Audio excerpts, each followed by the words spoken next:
It's Wednesday at 5 p.m. Eastern, so you know what that means. It's time for another episode of #Event Icons, presented by Endless Events. The show where you get to ask the icons of the events industry anything. Use the question panel on the webinar to submit your questions. Or you can hop on Twitter. Submit your questions with #Event Icons. We'll be answering your questions live during the entire show. Before we get started, the more people we have watching, the better conversation we can have. So please help share #Event Icons on Twitter and Facebook. Just tell your friends to watch at www.event-icons.com.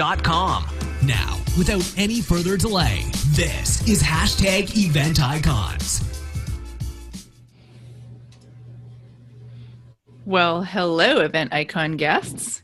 We're so excited to be here today. It's one of the end of the year episodes that we love, which I say really is it's my first episode. So I'm Tahira Endine. I'm going to be hosting Event Icons today. We have some great other hosts here with us. Let's start off with Will.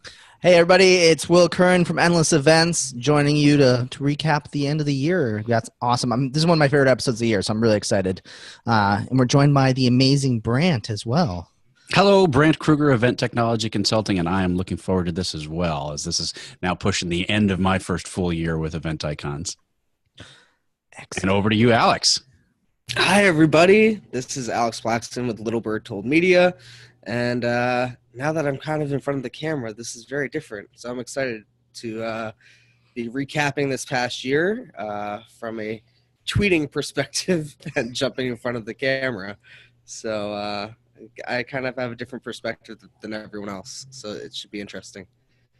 All right. Well, Will, as our old young guy on the episode, tell us what has been your biggest learning from episode one until now, episode 91. Oh my God. Well, first of all, I would like to say never thought we'd get to episode 91. I thought this was like a pet project to start off with, to use Blab. I think I've said that a million times, so I apologize for everyone who's longtime listeners.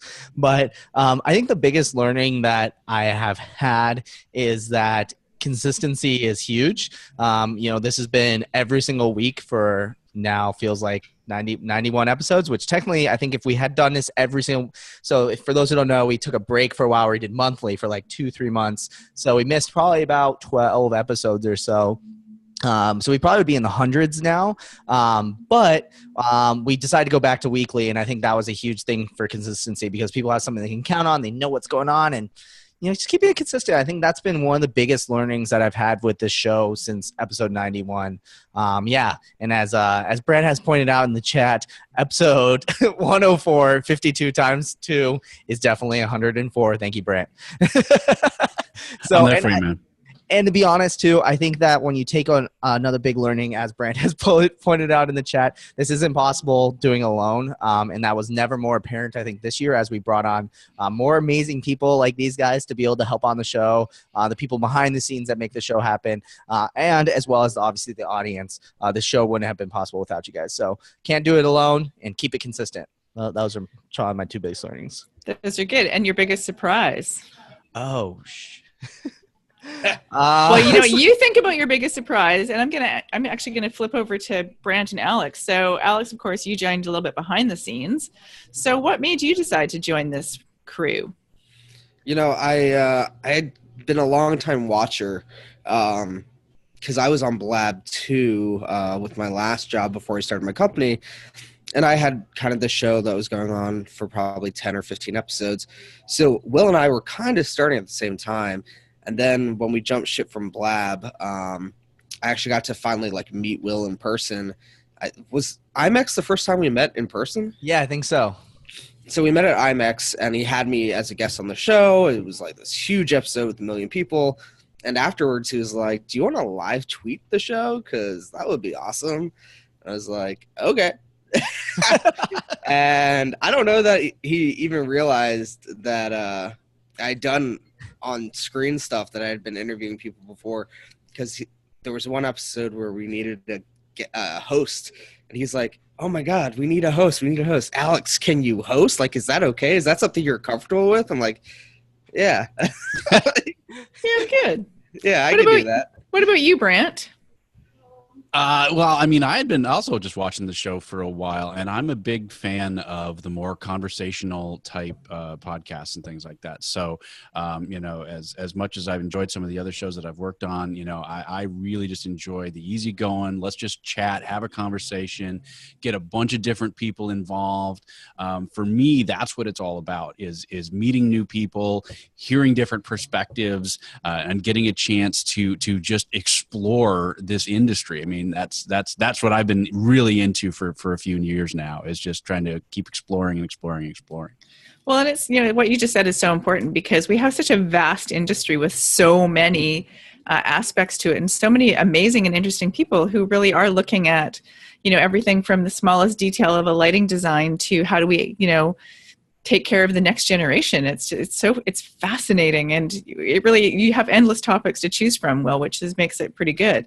So, Will, back to you. What has been your biggest surprise? So I think that's been my biggest surprise too. So I got in this show. I'm naturally AV nerd over here, and I have a little bit of understanding of marketing and obviously running a business and things like that. But I think the biggest surprise for me is how much I was gonna have to push my comfort zone and understanding of topics and host shows for topics that these guys all know. I would sit there and be like, I have no idea where to go with this. And those were always the best episodes because it came from a natural point of curiosity. And also I got to bring this new perspective that I had never seen before. And so I think that the biggest surprise for me was how many topics we were to have to cover and how many different ways we were going to have to attack different things. Times we were going to do part 2 episodes and take a deeper look at a certain something.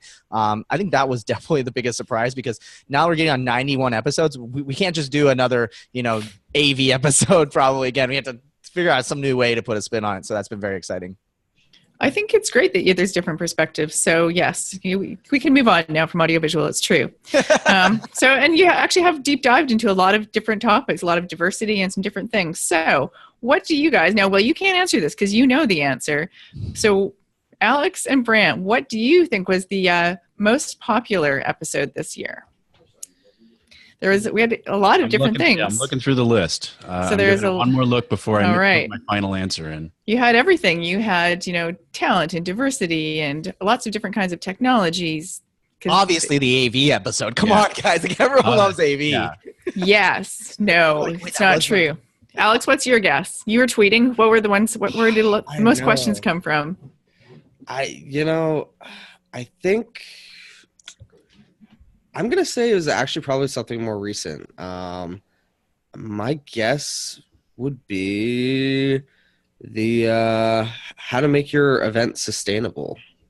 Oh, interesting choice. Okay, it's a super important topic. Brant. People were really into it, surprisingly. Yeah, no, they shouldn't be surprised. We should really be thinking about sustainable events. So there's the one that I hope, and then the one that I think that it is. So okay, the one that I hope is definitely how to save a shit ton on AV. Yes, parts 1 and 2. High five to that one, Brandon. Yeah. But that's because that was your episode. You were on that episode. But that's not the reason why. I wasn't on the first one. I wasn't in part 1. So part 2 is a little bit better. I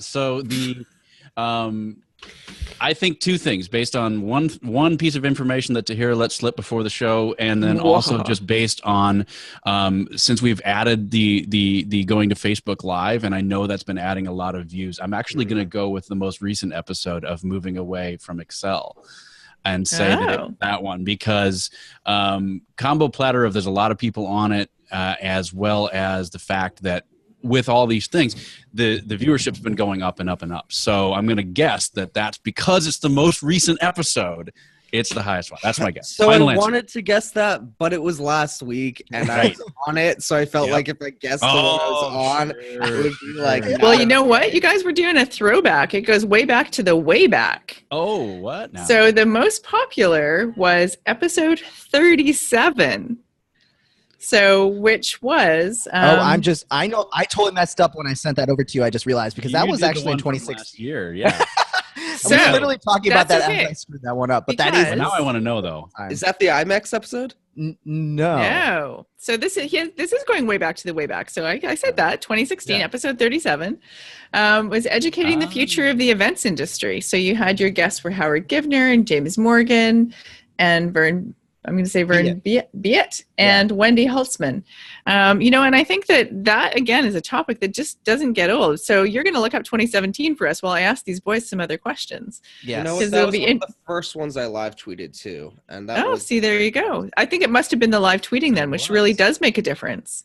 I think that, it does. And I also think that, we all know that we have an industry with low barrier to entry. So I think when we start to look at the longer you're in it, the more how can we get some great fresh perspectives from newer planners, but how do we get them coming in with some different kinds of education that add to our overall amazingness as an industry, I think it's critical. Because there's just so much to learn, as you've seen with all the diversity that you've had with guests on the show. So let's see. Favorite guests from the last year, Alex?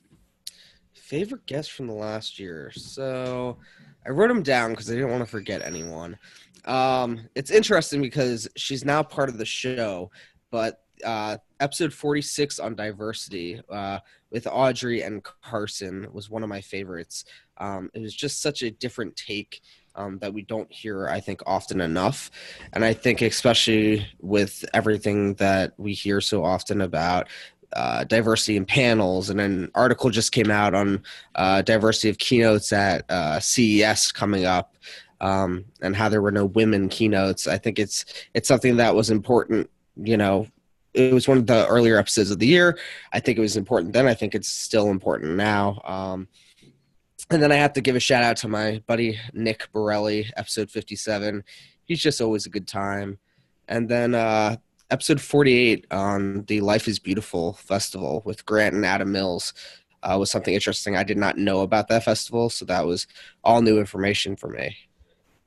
So tell us a little bit about, we've had a lot going on this year with so many things that have happened that have stunned and surprised the event industry, and when we've had some very large-scale tragedies. So, Life is Beautiful is a bit the opposite of that, isn't it? So what really stood out to you about that episode?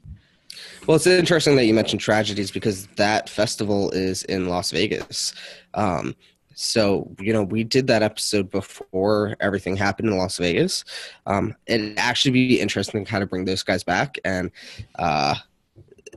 see what kind of changes they've made now after everything happened in Las Vegas, because they're still planning next year's festival.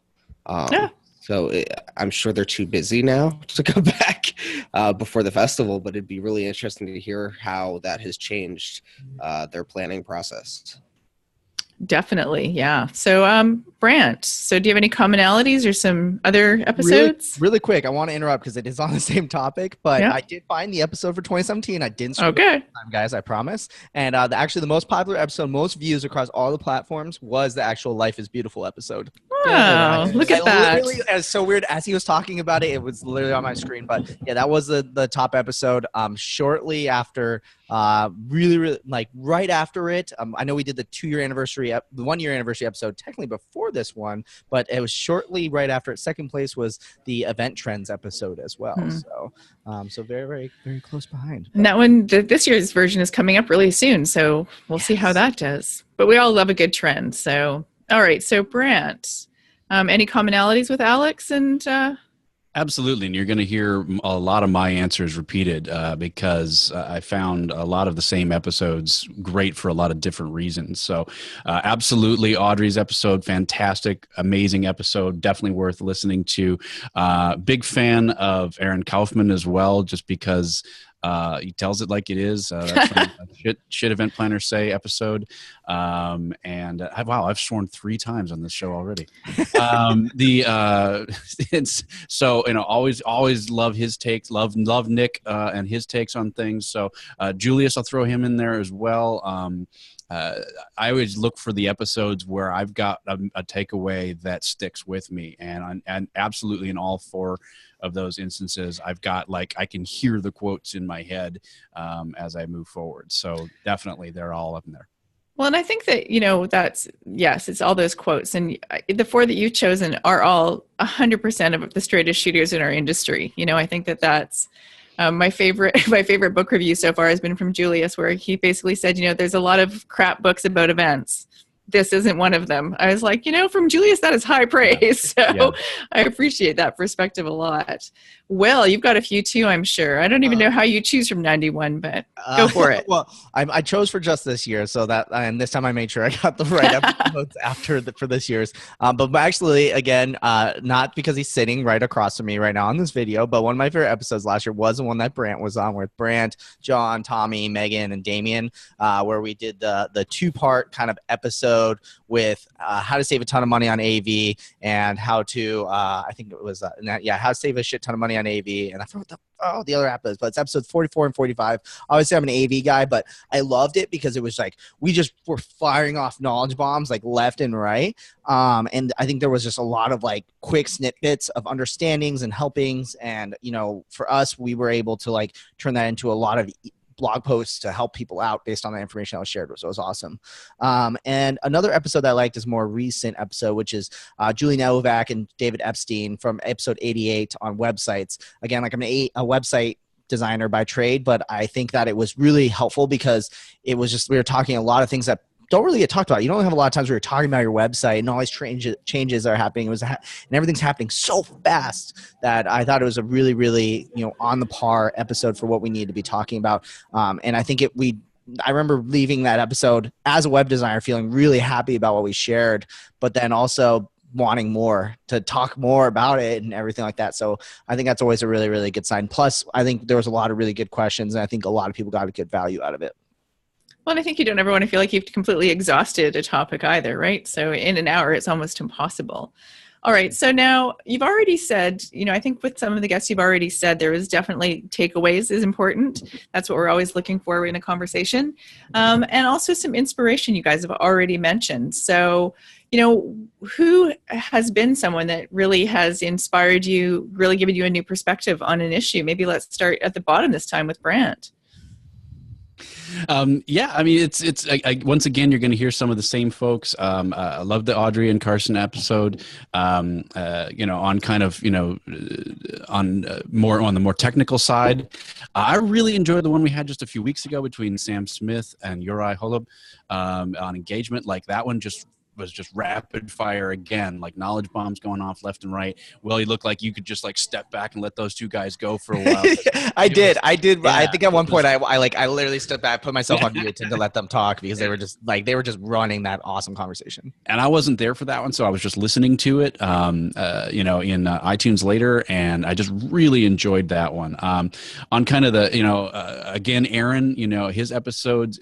What I like about Aaron is that not only is he a straight shooter and just says what he means what he says and all that kind of stuff, but it actually challenges your thought on a lot of things. And whether or not you agree with what he's saying, it still challenges your thought process, right? And like, I'd never really looked at it from that direction. And maybe I disagree with that, but that's an interesting way of looking at it, that kind of thing.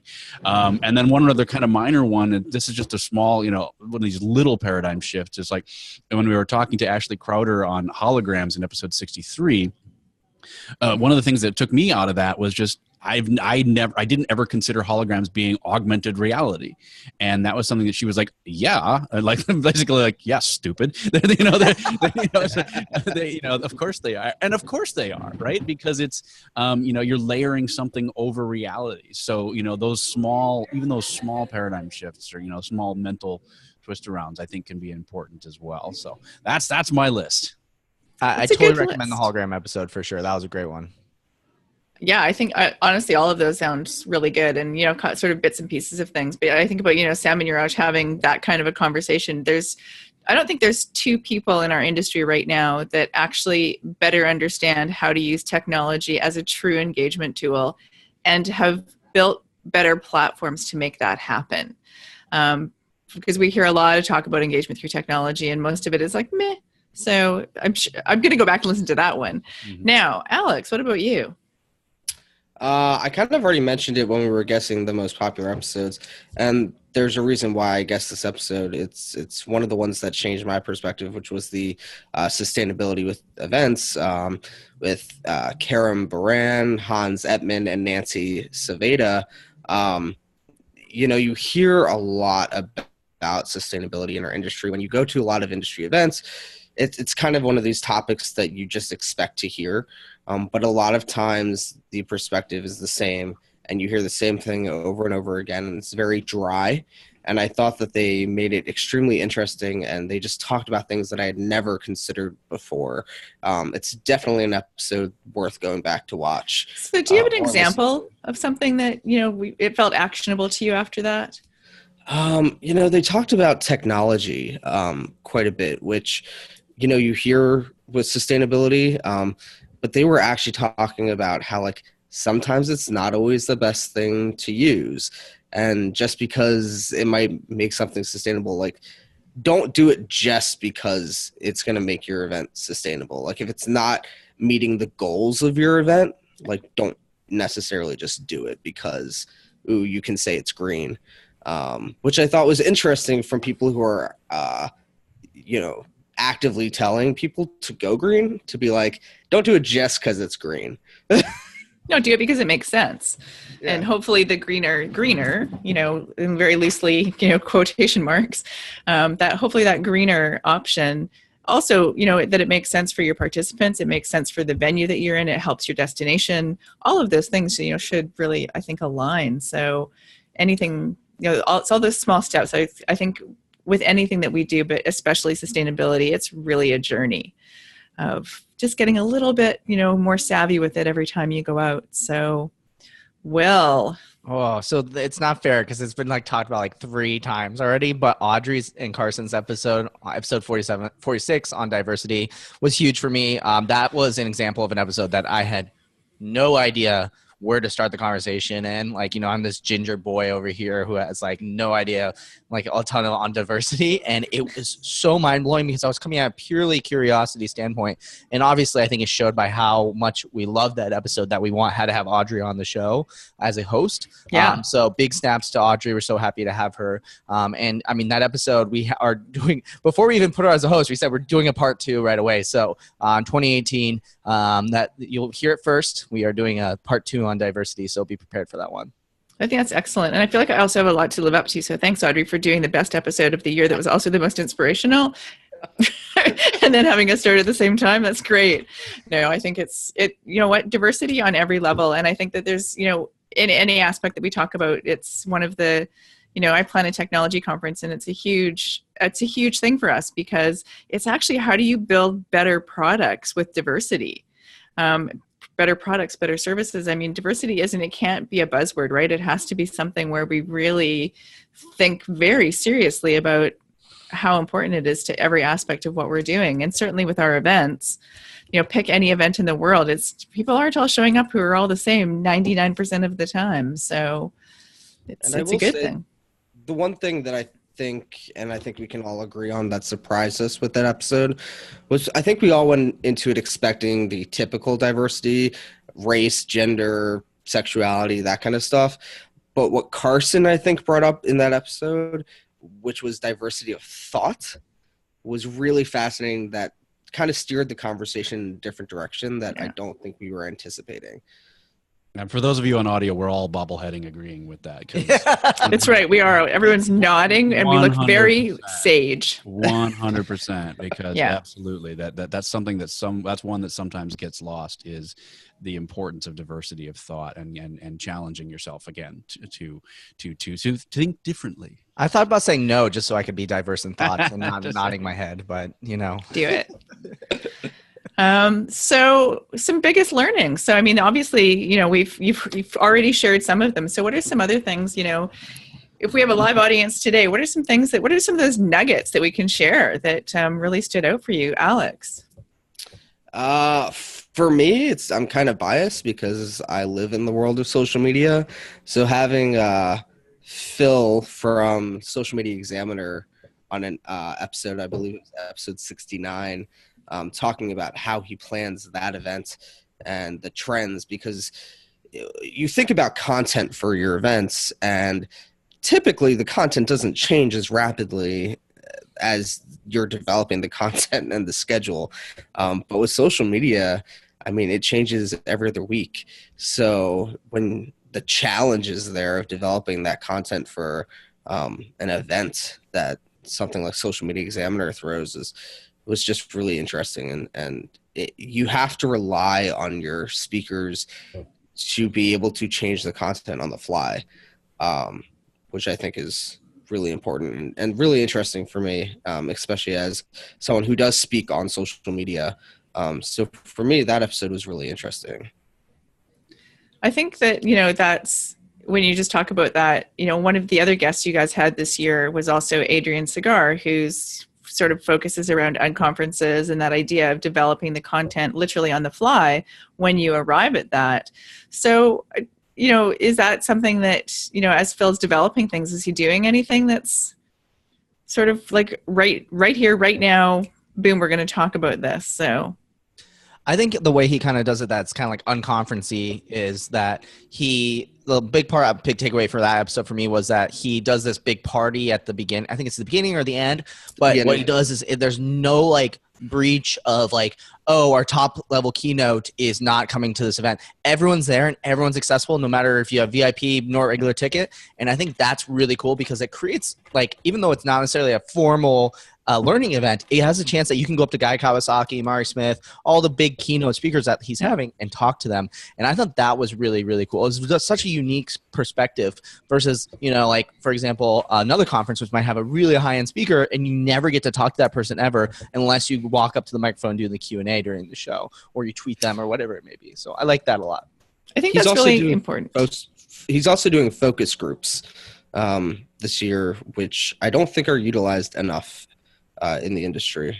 I think that's fascinating to me. Well, focus groups they're always a challenge, aren't they? Anybody who's tried to do them would probably agree with this because, you get some very strong perspectives, but they take a lot of time, and I think sometimes when we're designing our events that, the time that we should be spending on things like phone calls with association members and focus groups and, some of that rethinking time, it gets neglected because we're so into all of the things we know we have to do.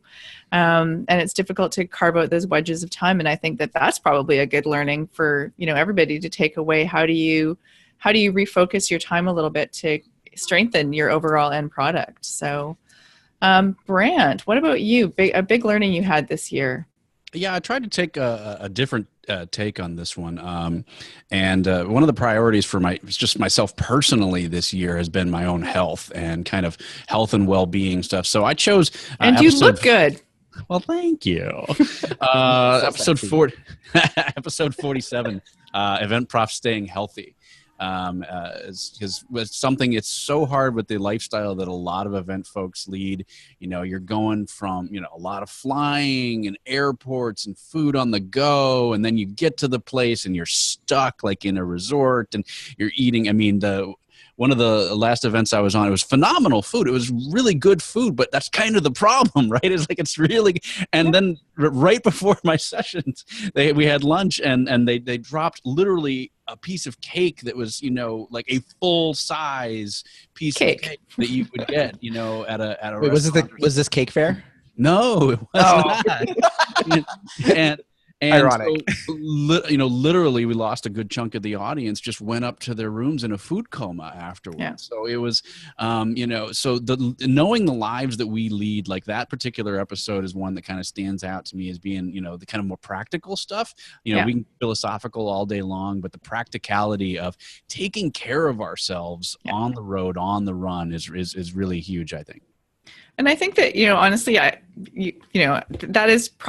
is a intention 7 is for, in the book is all about wellness for me. So, and I think that it's super important. I think we can't talk enough about wellness. And the bigger problem that we have as event professionals is that we wear that whole I'm so busy as a badge of honor. Nobody says I'm taking care of myself. And everyone's like, oh, bravo. It's more like every event you go to is like, oh, I'm so exhausted. I'm doing this. And, there's always somebody at the pool party who's sitting writing a proposal at the pool side. And there's always, we're so easy to give into the demands of our clients and you're guilty of that, aren't you, Will? You've done that. You've written that proposal poolside. So I'm trying to get better at it. It's always I'm going to go back to my room and work, not I'm going to go back to my room and take a nap. Yes. Yeah, exactly. Right. So because nobody would, Good, man. Good. Napping is good, but I think that, it's all of those things, right? So it is all those things you just said are really important. Taking care of ourselves, because we can't take care of other people if we're not taking care of ourselves. It's really simple. Will, biggest learning.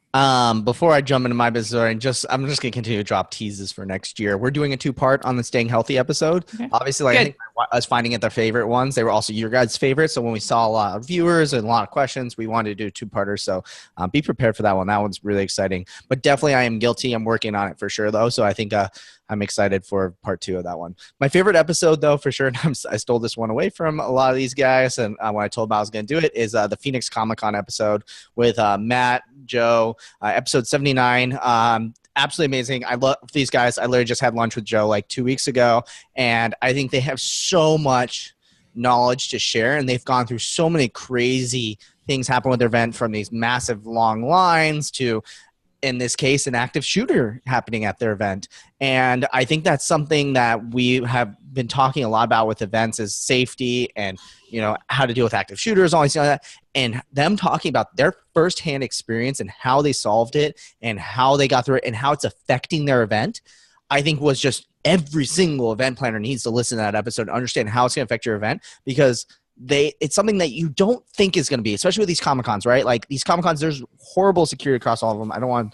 I basically should listen to the episode on how it goes down, but they learned so much. And I will tell you right now, I just had lunch with Joe 2 weeks ago, and it's still affecting their event a year later. And it's going to continue to affect their event for years to come. So absolutely amazing episode. And I think was one of the best learnings I had, but also I think for everyone out there.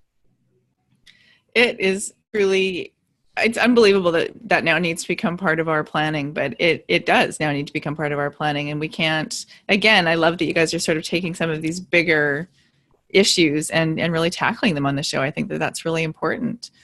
So some favorite, let's see. Oh, this is going to be my favorite question. Because now that I'm new, who's the one person the show cannot do without? Rokon. I'm kind of getting that sense. Rokon for sure. You're the best. Don't ever leave us. You're the best. So for everyone who doesn't know who Rokon is, because he's the silent participant in all these webinars. Rokon does all the management in the back end of the show. So for a while it was Tara. Tara was taking care of all of it, but Tara got so slammed with it that we had to get someone just dedicated to running the show, and Rokon is that guy. He's literally amazing. I think these guys can talk about him all day long, but he's the one who does all the scheduling for all the guests. He's the one who writes all the blog posts that you see on the website. He's downloading the recordings. If someone cancels, he gets someone to fill someone in. It was a nightmare when I was doing it, and that was one reason why we ended up going monthly for that short bit.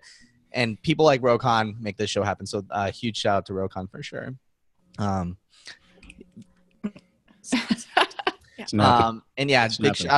Big shout out to Tara too, and also Sahidi, who are in the background as well. There's just a whole team that goes in the background of doing this as well. Also, a big one is these guys too that are on camera, and Audrey, who's not here as well, and also Laura, who was a part of the show for the last year as well. Literally, these guys are the ones who do all the hard work and everything like that. So thank you guys for hosting on the show as well. I actually feel like I have the easy part so far, so I'm going to live under that illusion. Just so we're all clear, I'm living under that illusion. So I know a little bit about this, but I'm going to ask you guys because, being the new girl, I get to ask these questions. So what gives you guys the inspiration for the show? What gets you thinking, Will's like out. I can totally take it. I was gonna burst into song, and then I thought better of it.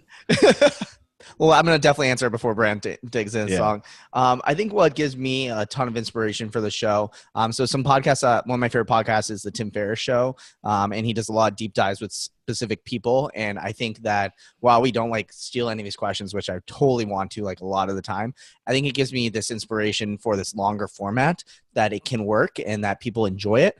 And it definitely, if you look at media these days, it's all about shorter is better, shorter attention spans is better. And I think that he's basically showing that, hey, he's one of the number one podcasts in the entire world, that longer format, deep dive interviews is still working. So that's a huge inspiration. So thank you, Tim, for continuing to keep me inspired. I actually read something the other day that where our attention span before we needed to, when we were learning that our attention span has been sort of 11 to 12 minutes, and then you need to reflect on it or do something with that information to help make it, retainable. It's now down to 5 minutes. So we have a fundamental human problem with attention. And so anybody who's really hung in with us now for 36 minutes, thank you so much, because we get that it's really hard. I'm going to ask this to Alex and Brant. So the choosing to interview as icons, how are you guys picking who you want to talk to? Is it people you know? Is it people that you just are dying to meet? Is it? For me, and I say this to Will, we have weekly calls, and we'll be like, what is weekly calls? I know. And we talk about this is hard work. What are topics we think would resonate with the industry, and who do we want to reach out to and get on the show? And a lot of times it's topics first, and then we kind of figure out who the experts are on those topics. And then other times it's, this person's remarkable, they're doing incredible things in the industry. Let's get them on and frame a topic around what their specialty is. And so I think it kind of goes both ways. For me, I always enjoy the ones where it's someone that I've looked up to in the industry, someone who's creating an event that, I find inspiring in itself. And then I'm like, how can we get this person on the show? And sometimes it works, and sometimes we're still trying. I've been a part of the show for a little over a year now, and there's still people who I'm like, let's get this topic, let's get someone from this event on the show. I know like Dreamforce is one of those, ones that we keep fantasizing about. We're gonna get on Dreamforce people. Are you listening? We'd love to have you. But so for me, it is looking for people who are doing something different. And at the same time, I'm also really inspired by people who I had no idea existed, and that, one of the other hosts kind of brought on. So it's always an interesting episode for me, regardless of who's on the show. Do you want to tackle that one too, Brant, or should I move on? I can move on. I've got another question. No. I've got that, but so real quick, on the inspiration front, and as far as the podcast goes, for me, I just want to throw a shout out to the twit.tv network, which I started listening to, and I was busily looking it up there because I couldn't believe it. It's been 10 years now. Over 10 years, I've actually been listening to the podcasts from that episode. Wow. Because I was like, that can't be. So I was looking it up, and they started in 2005. And discovered podcasts with the birth of my first daughter is something that I could do, with headphones in while I'm, rocking the baby and that kind of stuff. And so it's really hard for me to believe that it's been 10 years.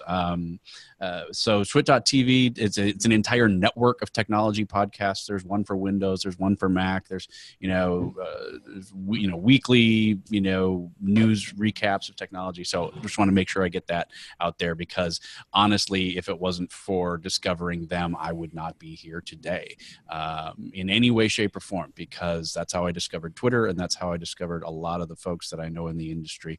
And so I just want to make sure that gets in there. Yeah, big hearts.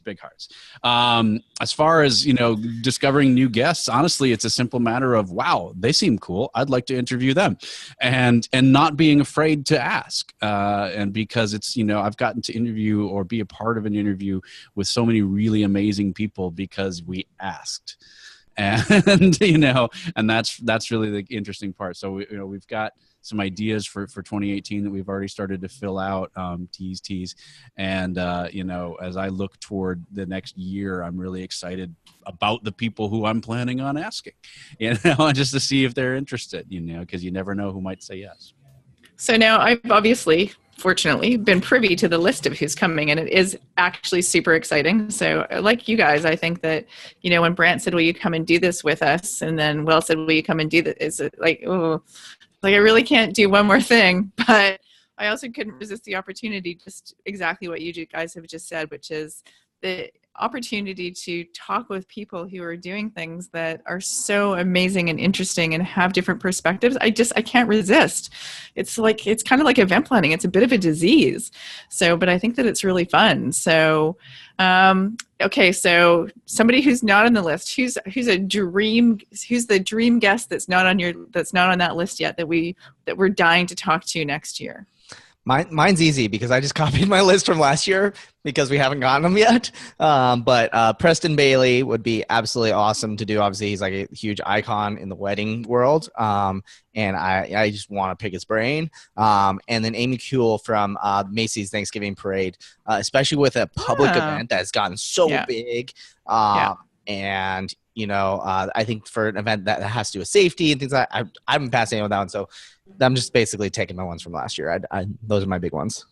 All right. So they're still wish lists. That's good, though, because it gives, it's like aspirational still. I like it. It's the only thing keeping me up in the morning. Exactly. Alex, what about you? So I had the pleasure of meeting someone who is an incredible personality at BizBash Live last month in New York, and that was Ron Ben Israel, who's like the Vera Wang of wedding cakes and just cakes in general, and he does these incredible things. And what I find so interesting about what he does is how he works with the customer to give them what they want and interpret what it is that they're looking for. I think from a design perspective for events, I think that is a really interesting thing that we can learn a lot from. And so for me, I think he would be phenomenal to get on as a guest. So, all right, Brant. Just to show, this is like, I wish you had said that, Alex, in one of our weekly calls, because we know Ron through an event we did called Cake Fair. And he's amazing. We know him pretty well. So that's exactly how we come up with the guest. Your dream may come true. He says something like that, and I'll be like, I know that person, and I never thought about it. So. He also, and I shouldn't say this, but he might be trying to work with Refinery 29. Is that what they're 49? One of the some number. The distillery they're like an online thing website. Okay, move it along, people. This is not interesting. They do this event with like 29 rooms, and every room is different, and he wants to do a cake room with them this year. Yeah, that's totally fun. Yeah, I want to go to a cake room. Right. Brant, one wish list that's not out there yet. Yeah, well, part of the struggle is there's people that I would love to be interview and be on the show, but I haven't quite figured out what the event angle is yet. So, that's okay. You don't need an event angle yet. One that figured out is a woman named Amy Webb, who is a very, very smart author of a book called The Signals Are Talking, which I'm currently reading. And she's a futurist, and she is one of these people that is really good. We were kind of talking about being a futurist before the show. And she's really good at seeing things way out and seeing the logical conclusion of different technologies all coming together and what's going to happen when you see, this little bit and this little bit and this little bit all coming together. So it's one of those amazing guests that I'm hoping to reach out for, because anything in our industry, if you look far enough out, is going to wind up impacting us when it comes to technology. So she's on my list. South by Southwest folks, hearing more about how they plan that festival. I would love to find someone I have to talk about event cybersecurity. That's something that's been on my mind a lot lately. I've been working on potentially coming up with some sessions on that, and it's something that I'm really fascinated by, and I think we're really, really not doing a good job on right now. So finding someone who's in event cybersecurity, I may have a lead on that. So hang on to your hats, and we'll see if we can make that happen. So that's kind of my list right there. That'll be a good one. I mean, especially since we did the one on the app security, and it was kind of like just the little bit of the tip of the iceberg. I think one on deep on cybersecurity would be awesome to do. So, yes, it would be awesome to do. So, but let me ask you one more question, unless you'd like to interrupt me. No, go for it. Okay. So this is a good question. These last questions have been questions that viewers asked last year. So you guys are doing a great job so far. So If you could plan one event for event professionals to fill in an education gap besides cybersecurity, what would that event be? What do we think our education gaps are? Dang it. Me and Brent have had this conversation, like, I think at least for 5 or 6 hours. Maybe it's a big one. I mean, it's continues to be. It's an evergreen topic as far as I'm concerned, is audiovisual and getting the information out there, because there's so many people that are just like, oh, I just can't understand it. I just don't know. And yes, you can. Yes, you can. It is not rocket science. It is not difficult. You don't need to know all the numbers and the physics behind it. You don't need to know the model numbers of this projector versus that projector. If you just learn the basics, you're going to be able to have a more educated conversation. So that continues for me to be a gap in the knowledge of unfortunately, far too many planners, and even ones that are being churned out from schools. There's a lot of schools that are not teaching basic AV 101. There's a lot of schools that aren't teaching basic lots of things anymore. Reading, writing, we're missing some very, very basic skills, I think, just in general. But that's a whole other conversation. It's true. So, and I think that, the challenge with events is there's so many areas you can go into. So everything is an education gap at the beginning, right? So how do we get from, A to B, and I think most, for me, most people in the industry start from experience. I started from education, which just was because of the circumstances I happened to be in at the time, but it's a bit backwards for how our industry normally operates, and also gives me sort of a different set of understanding of some things, of a broader range of things, but without any deep knowledge on things. So, it's that whole, like, what are those gaps? And then also, what are you interested in? Like, I'd love to be able to make a cake like Ron Ben Israel. Am I willing to spend 15 years getting good at it? No. So, so what are those things, like, if you have to, sort of, because I think it's also a little bit about finding your passion. So if you had to pick one passion project that you were going to teach people about, what would that be besides audiovisual or social media? So something you're not doing now. I would totally do marketing, probably. Obviously that's something I do in Endless, so that's an easy one. I've said that on the show before. But I will. Does it have to be event? Wait, do it have to be event related, or can it be anything? No, anything. Anything. I would teach people about smart home technology. That's like my side project thing I love to do, is that I like make the lights change colors and stuff. And if you've ever noticed in the show, sometimes the lights will turn off and on automatically, or sometimes just go crazy. But yeah, I have like the iRobot vacuum, the automated doors, blinds, a word for Alexa everywhere. I can't say a word, otherwise she goes all crazy, and Google Homes everywhere. So yeah, I love smart home stuff. And I think it's also a great, as much as it's similar to AV, kind of confusing, I think it's also a great opportunity for people to play with technology and get used to concepts that are in AV, like connecting things to each other, integrations, putting things in the right positions, playing with lighting, for example, is really fun for me. That is fun. What about you, Alex? One thing. So it wasn't something I kind of realized I was passionate about until recently, which was, and it has something to do with social media, but it's a bit more advanced than that, is crisis communications. I think there's a huge gap in our industry. We are just not prepared to talk to or communicate with our attendees when something goes wrong.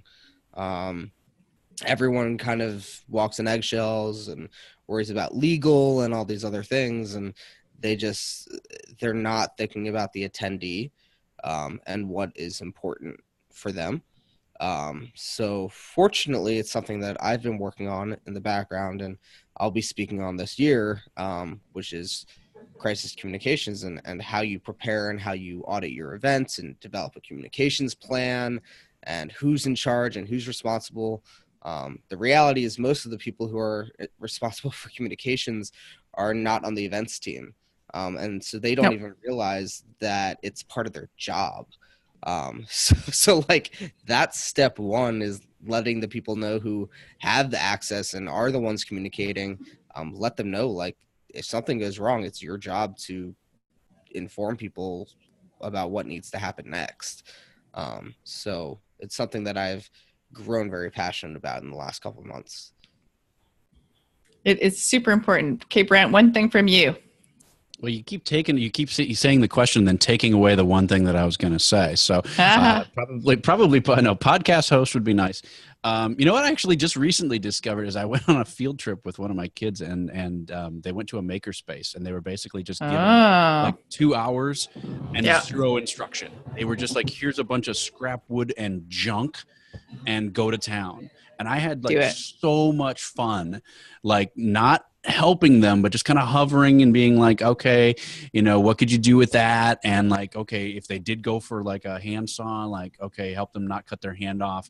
And then also to like use the saw kind of in the proper way, you know, that kind of stuff. And I really enjoyed it. I got to go with both my girls' classes. And like after the second one, I was just like, where do I sign up to volunteer for this? So, because it was so fun just watching that creativity like explode in these kids who just had, there's like a kid in a candy store, you know, with all those just buttons and stickers and wood and scraps and fabric. And it was amazing. It was really fun. That is awesome. All right. So Will, wrap it up for us. Tell us what are going to be the things that are going to be the best for next year. Oh, so I'm really excited. Obviously, we have a new format, new branding. We're kind of like slowly doing that. So obviously that's going to continue to be rolled out. As you saw with this episode, we have a video intro now, which is awesome and exciting and flashy.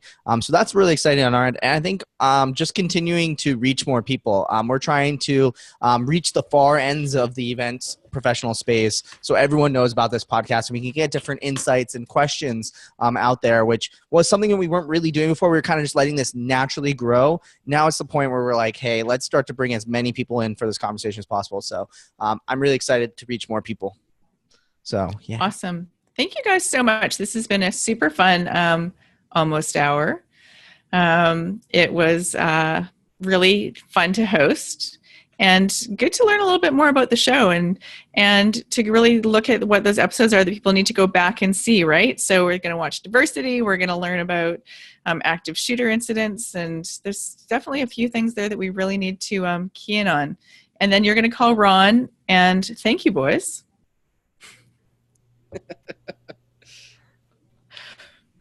That's your cue for the outro, Brand, I think. Thank you for joining us for another amazing episode of #Event Icons. To catch the transcription and all of the resources mentioned, head to www.helloendless.com/blog. This week's episode will be posted and available by next Tuesday. Also, let us know what you thought about this week's episode. Share your biggest takeaway and join the social conversation.